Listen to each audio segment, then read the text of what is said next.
Hello friends, എല്ലാവർക്കും നമസ്കാരം. നിങ്ങൾ ഏവരും കാത്തിരിക്കുന്ന നയനുടെയും ആദർശിന്റെയും ഇന്നത്തെ വിശേഷത്തിലേക്ക് എല്ലാ കൂട്ടുകാർക്കും സ്വാഗതം. എല്ലാവർക്കും നല്ലൊരു ദിവസം ആശംസിച്ചുകൊണ്ട് തന്നെ നമുക്ക് ഇന്നത്തെ വിശേഷത്തിലേക്ക് കടക്കാം. അതിനു മുമ്പായിട്ട് ആരെങ്കിലും നമ്മുടെ ഈ ചാനൽ ആദ്യമായിട്ട് കാണുന്നുണ്ടെങ്കിൽ ഇതുവരെ സബ്സ്ക്രൈബ് ഒന്നും ചെയ്തു വെച്ചിട്ടില്ല എങ്കിൽ തീർച്ചയായിട്ടും ഒന്ന് സബ്സ്ക്രൈബ് ചെയ്തു വെച്ചോളൂ കേട്ടോ.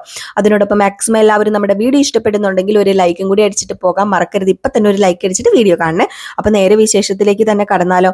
അനന്തപുരി തറവാട്ടിൽ നിന്നും അനന്തമൂർത്തി പോയിരിക്കുകയാണ് വേണുവിന് പൈസ കൊടുക്കാനായിട്ട്. അതായത് നമ്മുടെ അനിയെ രക്ഷിച്ചല്ലോ, ഇപ്പം തൽക്കാലം ജാമ്യം കൊടുത്തല്ലോ. അപ്പൊ അതുകൊണ്ട് തന്നെ നഷ്ടപരിഹാര തുക കുറച്ചേറെ ചോദിച്ചിട്ടുണ്ട്. അപ്പൊ അത് കൊടുത്ത് സെറ്റിൽമെന്റ് ചെയ്യാൻ വേണ്ടി പോയിരിക്കുകയാണ്, അപ്പൊ സെറ്റിൽ ആക്കാൻ വേണ്ടി പോയിരിക്കുകയാണ്. അപ്പോഴത്തേക്കും അനി ആദർശനോടും നയനിയോടും പറയുകയാണ്, മുത്തശ്ശൻ ഇങ്ങനെ പോകാൻ പാടില്ലായിരുന്നു, ഒരിക്കലും ആരുടെയും മുമ്പിൽ മുത്തച്ഛൻ തല കുനിക്കാൻ പാടില്ലായിരുന്നു. മുത്തച്ഛൻ ഒരിക്കലും പോകുന്നെന്ന് ഞാൻ വിചാരിച്ചതല്ല. മുത്തച്ഛന്റെ സ്വഭാവത്തിന് ആ പൈസ മുത്തച്ഛൻ കൊടുക്കില്ലെന്ന് ഞാൻ വിചാരിച്ചത്. പക്ഷെ ഇപ്പം വിചാരിച്ച പോലെ ഒന്നും അല്ലല്ലോ എന്ന് പറഞ്ഞപ്പോഴത്തേക്കുമാണ് ആദർശ് പറഞ്ഞത്, ഇത് നീ മുൻകൂട്ടി വിചാരിക്കണമായിരുന്നു. അവളുടെ മുഖത്ത് നീ അടി കൊടുത്തപ്പോൾ വിചാരിക്കണമായിരുന്നു ഇങ്ങനെയൊക്കെ സംഭവിക്കുമെന്ന്. അപ്പൊ പിന്നെ കുഴപ്പമില്ലായിരുന്നല്ലോ. നീ അത് വിചാരിക്കാതെ എടുത്തു ചാടി അവളെ അടിച്ചത് കൊണ്ടല്ലേ ഇപ്പൊ ഇത്രയും പ്രശ്നങ്ങളൊക്കെ ഉണ്ടായത്. അത് പിന്നെ ആദർശേട്ടൻ കേട്ടോണ്ടിരിക്കുവോ? മുത്തച്ഛനെ കുറിച്ചും എന്നെ കുറിച്ചും ഈ വീട്ടുകാരെ കുറിച്ചും എന്തെങ്കിലും പറഞ്ഞാൽ ആദർശേട്ടൻ കേട്ടോണ്ടിരിക്കുവോ? ആദർശേട്ടനെ കുറിച്ച് പറഞ്ഞാൽ ചിലപ്പോൾ ആദർശേട്ടൻ ക്ഷമിക്കും. അതുപോലെ തന്നെ ആദർശേട്ടനെ കണ്ടു വളർന്നവൻ തന്നെയാണ് ഞാൻ. അതുകൊണ്ട് മുത്തച്ഛനെ കുറിച്ചും മുത്തശ്ശിയെ കുറിച്ചും വല്യമ്മയെ കുറിച്ചും ആദർശേട്ടനെ കുറിച്ചൊക്കെ അപവാദം പറഞ്ഞുണ്ടാക്കുമ്പോൾ അതെനിക്ക് സഹിക്കാൻ പറ്റില്ല. അത് എന്റെ ചെവിയും കൊണ്ട് എന്റെ മുമ്പിൽ വന്ന് നിന്ന് പറയുമ്പം ഞാൻ ഒരെണ്ണം പൊട്ടിക്കാതെ പിന്നെ ഞാൻ ആണാണെന്ന് പറഞ്ഞ് ജീവിച്ചിരുന്നിട്ട് എന്താ കാര്യം ഇരിക്കുന്നത്? അതുകൊണ്ട് തന്നെ ഞാൻ പൊട്ടിച്ചത് എന്നിങ്ങനെ പറയാണ്. എന്നിട്ട് അനി പറയുന്നുണ്ട്, നോക്കിക്കോ, അവരെ ഞാൻ വെറുതെ വിടാൻ പോകുന്നില്ല, എല്ലാത്തിനിട്ടും ഞാൻ ുന്നുണ്ട്, നോക്കിക്കോ. ഇരുട്ടടി അല്ല ഇനി അടിക്കാൻ പോകുന്നത്, ഇനി പകൽ വെളിച്ചത്തിൽ തന്നെ ഞാൻ അടി കൊടുത്തിരിക്കും. അവര് പൈസയും കൊണ്ട് ജീവിക്കുന്നതെന്ന് എനിക്ക് കാണണം. അവർക്ക് ജീവിക്കാനുള്ള ശേഷി ഉണ്ടായിരിക്കണമല്ലോ ഈ പൈസ കയ്യിലുണ്ടെങ്കിൽ. ആ ശേഷി ഉണ്ടായിരിക്കത്തില്ല. 3 എണ്ണം തളർന്ന് കിടക്കുള്ളൂ എവിടെയെങ്കിലും. അത് ഉറപ്പായ കാര്യം. ഒരിക്കലും ഞാൻ ജീവിക്കാൻ സമ്മതിക്കില്ല എന്ന് പറഞ്ഞപ്പോഴത്തേക്കും നയനെ പറയാ, ദേ അനി, ഇനി നീ കൂടുതൽ പ്രശ്നം വഷളാക്കാൻ പോകരുത്. പ്രശ്നം ഇത്രയും വരെ കൊണ്ടെത്തിച്ചത് നീ തന്നെയാണ്. അതുകൊണ്ട് പറയാ, അനാമികയുടെ സ്വഭാവം നമുക്ക് എല്ലാവർക്കും നന്നായിട്ട് അറിയാം. അവൾ അവളുടെ ഏതെങ്കിലും വഴി പോട്ടെ, ഇവിടെ കൊണ്ട് ഈ പ്രശ്നം തീരണം. ഇനി ഈ പ്രശ്നത്തിന് മേൽ പിടിച്ച അടുത്ത പ്രശ്നം ഉണ്ടാക്കരുത് നീ. അത് മാത്രമേ ഈ ഏടത്തിക്ക് നിന്നോട് പറയാനുള്ളൂ. കുറച്ചെങ്കിലും ഏടത്തി എന്നുള്ളൊരു സ്ഥാനം നീ എനിക്ക് തരുന്നുണ്ടെങ്കിൽ, കുറച്ചെങ്കിലും ഒരു ബഹുമാനം നീ എനിക്ക് തരുന്നുണ്ടെങ്കിൽ ഞാൻ പറയുന്നത് നീ അനുസരിക്കണം മോനെ എന്ന് പറഞ്ഞ് നയനയും അങ്ങ് പോയി. ഏതായാലും നമ്മുടെ അനിക്ക് എന്ത് ചെയ്യണം ഏത് ചെയ്യണം എന്നൊന്നും അറിയാൻ പറ്റില്ലാത്തൊരവസ്ഥയിൽ ഇങ്ങനെ നിൽക്കുകയാണ്.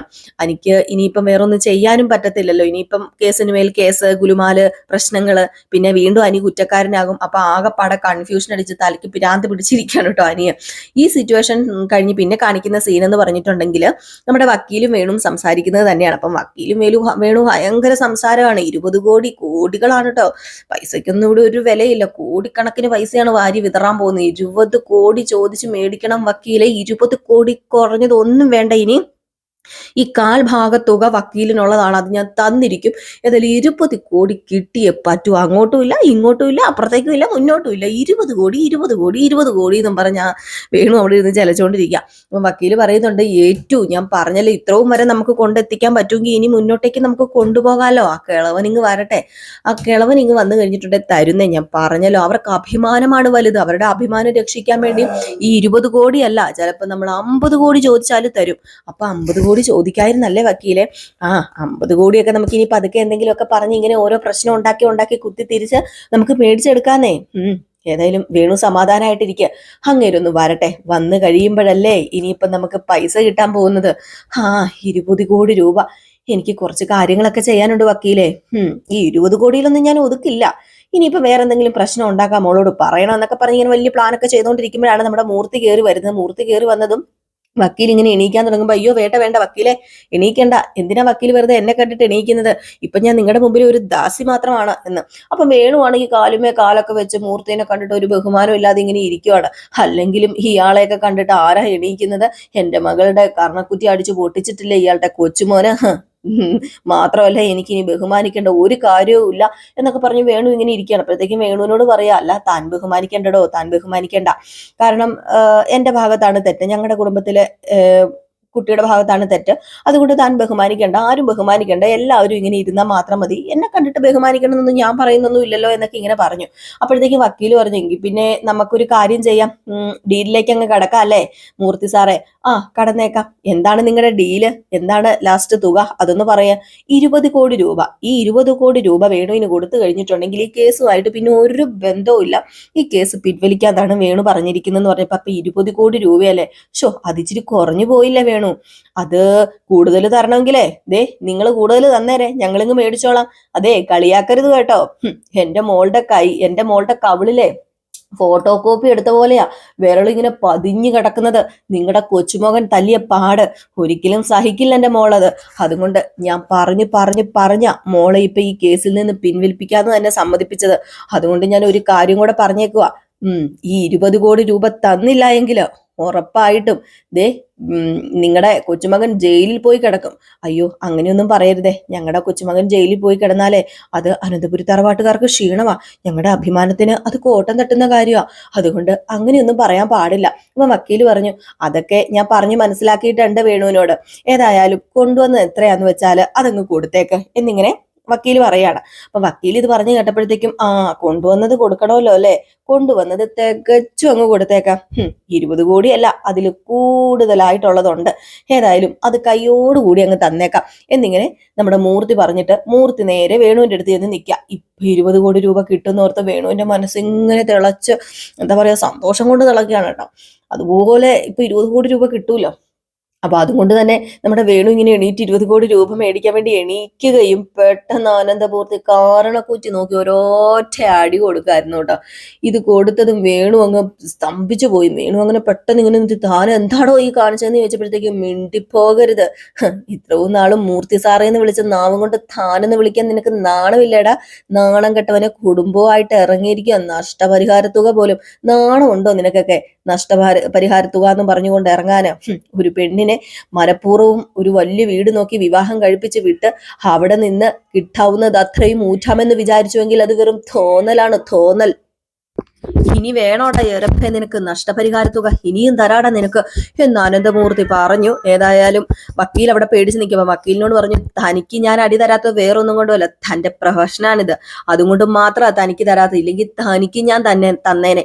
ഇനി മേലാൽ ഇങ്ങനെ മകളെയും കൊണ്ട് ഇറങ്ങി വില പേശരുത് ആരുടെയും മുമ്പിൽ, നാണമില്ലാത്തവനെ എന്നൊക്കെ പറഞ്ഞിട്ട് നമ്മുടെ അനന്തമൂർത്തി ഇറങ്ങി പോവുകയാണ് കേട്ടോ. ഏതായാലും ഒട്ടും പ്രതീക്ഷിക്കാത്ത കാര്യമാണ് സംഭവിച്ചിരിക്കുന്നത്.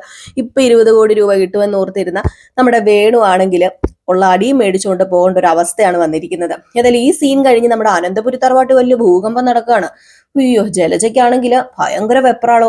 ഞാൻ 1 രൂപ ചോദിച്ചാൽ ഇവിടെ തരാൻ എന്തൊരു ബുദ്ധിമുട്ടാ, ഇപ്പൊ 20 കോടി രൂപയല്ലേ കൊടുക്കാൻ പോകുന്നത്, അങ്ങനെയാ ഇങ്ങനെയാന്നൊക്കെ ഇങ്ങനെ പറയാണ്.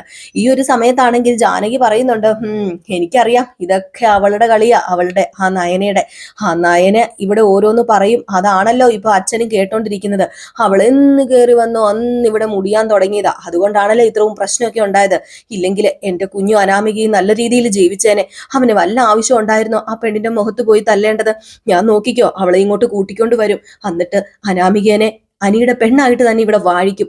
ഇത് കേട്ട ഉടനെ പെട്ടെന്ന് നമ്മുടെ ദേവയാനി കടന്നു വന്നിട്ട് പറയാണ്, ഇതുവരെ ജാനകി നിനക്ക് മനസ്സിലായില്ലേ കാര്യങ്ങളൊക്കെ? അവൾ അനന്തപുരി തറവാട്ടിനെ ഇഞ്ചിഞ്ചായി കൊന്നുകൊണ്ടിരിക്കുക. അവള് പത്രസമ്മേളനം വിളിക്കുന്നു, ഓരോന്ന് പറയുന്നു, അനന്തപുരി തറവാട്ടിന് നാണക്കേട് വരുത്തിക്കൊണ്ടിരിക്കുക. അവളെയാണോ ഇനിയും നീ ഇങ്ങോട്ടേക്ക് കൊണ്ടുവരാൻ ആഗ്രഹിക്കുന്നത്? ഒരിക്കലും നടക്കുന്ന കാര്യമല്ല. ഇനി ഒരിക്കലും അനിയുടെ പെണ്ണായിട്ട് അനാമിക ഈ വീട്ടിൽ ഉണ്ടായിരിക്കത്തില്ല. അത് ഞങ്ങൾ തീരുമാനിച്ച കാര്യം തന്നെയാ. അതിന് യാതൊരു മാറ്റവും ഇല്ല. ഓ, ഏടത്തിക്ക് ഇപ്പൊ ഏടത്തിയുടെ പുന്നാര മരുമകളോടാണല്ലോ താല്പര്യം. അവൾ ഏടത്തിക്ക് പാലിൽ വിഷം കലർത്തി തന്നവളല്ലേ, എന്നിട്ട് അവള് അത് എന്റെ മരുമകളുടെ തലയിൽ കൊണ്ടുവച്ചു. ആര് പറഞ്ഞു എനിക്ക് പാലിൽ വിഷം കലർത്തി തന്നത് എന്റെ മരുമകളാണെന്ന്? അവളെന്റെ ജീവൻ രക്ഷിക്കാൻ നോക്കിയതാ. ഓ, അതും ഒരു കണക്കിനെ അവളുടെ അടവ് തന്നെയാ. നിങ്ങളുടെ എല്ലാം സ്നേഹം പിടിച്ചു പറ്റാൻ വേണ്ടി അവൾ കാണിക്കുന്ന ഓരോരോ അടവുകള്, ആ അടവുകളിൽ എല്ലാവരും വീണിട്ടിരിക്കുകയാണ്. അനാമിക മോൾക്ക് അങ്ങനെ അടവ് കാണിക്കേണ്ട കാര്യമൊന്നുമില്ല. അവൾക്ക് ഇവിടെ നിന്നില്ലേലും വലിയ പ്രശ്നമൊന്നുമില്ല. അവൾക്കും അത്യാവശ്യം സാമ്പത്തികമുള്ള വീട്ടിലെ തന്നെയാ. പക്ഷെ അങ്ങനെയല്ലല്ലോ ഏടത്തിയുടെ മരുമകൾക്ക് ഇപ്പൊ ഇവിടെ നിന്നാലേ നിലനിൽപ്പുണ്ടാവുകയുള്ളൂ. ഇത് ഇത്രവും സൗകര്യവും സമ്പത്തും ഉള്ള വേറെ ഏതെങ്കിലും വീട് അവർക്ക് കിട്ടുമോ? ഇല്ലല്ലോ. അല്ല, പറഞ്ഞു വരുന്നത് എന്താ? അപ്പം അനാമിക വലിയ സമ്പത്തും പണമുള്ള വീട്ടിലെ കുട്ടിയാണെന്നാണോ? എന്നിട്ടാണോ ഇത്രയും ചീപ്പ് പരിപാടി കാണിക്കുന്നത്? ദേ ജാനകി, ജാനകി, ഈ സമയത്ത് നിന്റെ മരുമകൾ അനാമികയ്ക്കും എനിക്ക് കരുണ തരായിരുന്നല്ലോ, എന്നിട്ട് തന്നോ? ഇല്ലല്ലോ. എന്താ കാര്യം? അവക്ക് ഈ വീട്ടിനോട് ആരോടും ഒരു സ്നേഹവും ഇല്ല. മാത്രല്ല അവള് ജീവിക്കുന്നത് പണത്തിന് വേണ്ടി മാത്ര. അതുകൊണ്ടാ ഇപ്പം ദേ 5 വിരൽ പതിഞ്ഞതിന്റെ പേരില് 20 കോടി രൂപ ചോദിച്ചു മേടിക്കാൻ പോകുന്നത്. അത് അച്ഛൻ കൊടുക്കും, അത് ഉറപ്പായ കാര്യം തന്നെയാണല്ലോ ജാനകി. അത് കൊടുത്തില്ല എങ്കിൽ അനിയെ നേരെ പോകുന്നത് സെൻട്രൽ ജയിലിലേക്ക് ആയിരിക്കുമല്ലോ.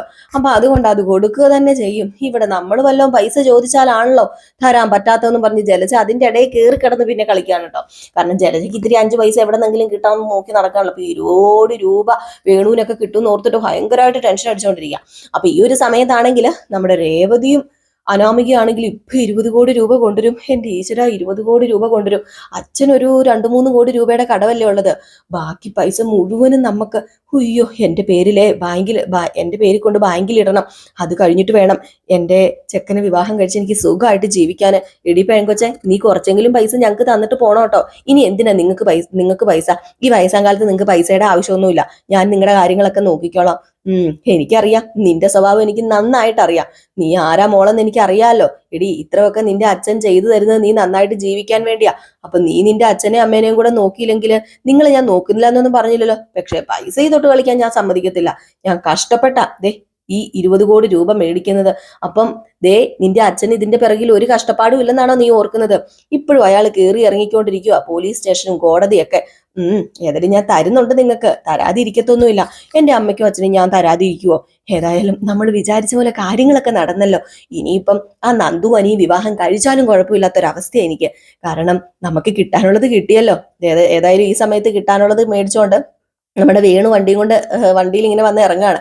വേണു വന്ന് ഇറങ്ങി ഉടനെ തന്നെ ഇവര് പൈസയ്ക്ക് വേണ്ടി ഓടുക. 20 കോടി കിട്ടിക്കാണൂല്ലോ എന്ന് ഓർത്ത് ഓടുക.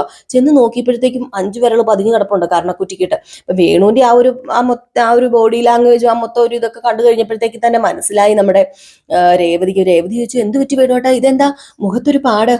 മുഖത്ത് പാട് 20 കോടിയുടെ പാടായി കിടക്കുന്നത്. 20 കോടിയുടെ പാടോ?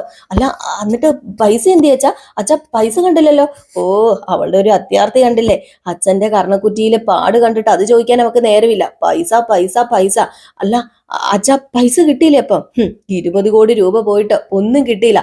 ദേ കവിളിൽ 5 പാട് കണ്ടോ കിടക്കുന്നത്? അതാ അനന്തമൂർത്തി, ആ കിളവൻ എനിക്കിട്ട് അടിച്ചിട്ട പാടാ എന്നൊക്കെ പറഞ്ഞുകൊണ്ട് ആ പാടൊക്കെ കാണിക്കും. അപ്പൊ ഇവരേതായാലും ഇപ്പൊ 20 കോടി കിട്ടി ഏതാണ്ട് സംഭവം ഉണ്ടാക്കാന്നൊക്കെ ഓർത്തിരുന്നായിരുന്നു. ഏതായാലും ആ ഒരു പൈസ കിട്ടിയില്ലാത്തത് കൊണ്ട് തന്നെ രേവതിയുടെയും വേണുവിന്റെയും അനാമികയുടെയും മുഖത്ത് അതിന്റെ ഒരു സങ്കടം ഉണ്ട് കേട്ടോ. അപ്പൊ ഈ ഒരു സീനൊക്കെ കഴിഞ്ഞ് പിന്നെ കാണിക്കുന്ന സീൻ എന്ന് പറഞ്ഞാല്, ഇത് കഴിഞ്ഞ് പിന്നെ കാണിക്കുന്നത് നമ്മുടെ ജയനും അജയനും ഒക്കെ ഇരുന്ന് സംസാരിക്കുകയാണ് കേട്ടോ. ആദർശം ഒക്കെ ഉണ്ട്. വേണ്ടായിരുന്നു ആ പൈസ കൊണ്ടുപോയി ചുമ്മാ തൊലച്ച് കളയണ്ടായിരുന്നു. പക്ഷെ ഒരിക്കലും അച്ഛൻ ഇങ്ങനെ പൈസ കൊടുക്കുന്നൊന്നും ഞങ്ങൾ വിചാരിച്ചില്ല. ഇനിയിപ്പൊ അവനെ രക്ഷിക്കാൻ വേണ്ടി പൈസ കൊടുത്തല്ലേ പറ്റൂ എന്ന് അജയനും പറയുന്നുണ്ട്. അപ്പൊ അവരിങ്ങനെ കൂടിയിരുന്ന് സംസാരിക്കുന്ന ആ ഒരു സീനാണ് കാണിക്കുന്നത്. അപ്പൊ അച്ഛൻ ഇപ്പം പൈസ കൊടുത്തിട്ട് വരും. ഇതിപ്പം അച്ഛൻ ഒരു അപമാനം തന്നെയാണ്. കാരണം ഒരിക്കലും അച്ഛൻ ആരുടെയും മുമ്പിൽ ഇങ്ങനെ തല കുനിച്ചിട്ടില്ലല്ലോ. അപ്പൊ ഇതൊരു അപമാനം തന്നെയാണ് അച്ഛൻ എന്നുള്ള രീതിയിൽ തന്നെ ഇവരിങ്ങനെ സംസാരിച്ചുകൊണ്ടൊക്കെ ഇരിക്കുകയാണ് കേട്ടോ. ഏതായാലും ഇവരാരും അറിയുന്നില്ലല്ലോ മുത്തച്ഛൻ പൈസ കൊടുത്തിട്ടില്ല എന്ന്. അപ്പൊ മുത്തച്ഛൻ വരുന്നുണ്ട്. മുത്തച്ഛൻ വന്നിട്ട് ഇവരോട് പറയുന്നില്ല കേട്ടോ പൈസ 20 കോടി രൂപ കൊടുത്തു എന്ന് തന്നെയാണ് പറയുന്നത്. അപ്പൊ എല്ലാവരും 20 കോടി രൂപ കൊടുത്തു എന്ന് വിശ്വസിച്ചിരിക്കുകയാണ്. അപ്പൊ ഈ സമയത്ത് ആണെങ്കിൽ നമ്മുടെ അഭി ആണെങ്കിൽ നേരെ അനാമികനെ വിളിക്കുകയാണ്. ആ കോൾ അടിച്ചല്ലോ അനാമികയെ, നിനക്ക് പൈസ കിട്ടിയില്ലോ എന്നൊക്കെ പറഞ്ഞ് വിളിക്കുമ്പോഴത്തേക്കും അനാമിക എന്താ അഭിയാട്ടം കളിയാക്കാൻ വിളിക്കുകയാണോ എന്ന് ചോദിച്ചപ്പോ അല്ല പൈസ കിട്ടിയില്ലേ. പൈസയല്ല, അതിന് പകരം 5 വിരൽ പതിഞ്ഞ പാടാ വീണ്ടും എന്റെ അച്ഛന്റെ മുഖത്ത് കിട്ടിയത്. ആ കിളവച്ചാരെ പൈസ തന്നില്ല എന്ന്. ഇത് കേട്ടതും അഭി ഞെട്ടിപ്പോവാണ് കേട്ടോ. അപ്പൊ അഭി ഓർത്തിരുന്നത് പൈസ 20 കോടി രൂപ കിട്ടിയെന്ന് തന്നെയാണ് കേട്ടോ. ഏതായാലും അഭി ഈ ഒരു വിവരം അറിഞ്ഞ ഉടനെ തന്നെ ഇനിയിപ്പം ജലസേനയെ അറിയിക്കാൻ പോകുന്ന നവ്യനെ അറിയിക്കാൻ പോകും, എല്ലാവരോടും പറയാൻ പോകുമല്ലോ. അപ്പൊ എല്ലാവർക്കും സന്തോഷമാവട്ടെ.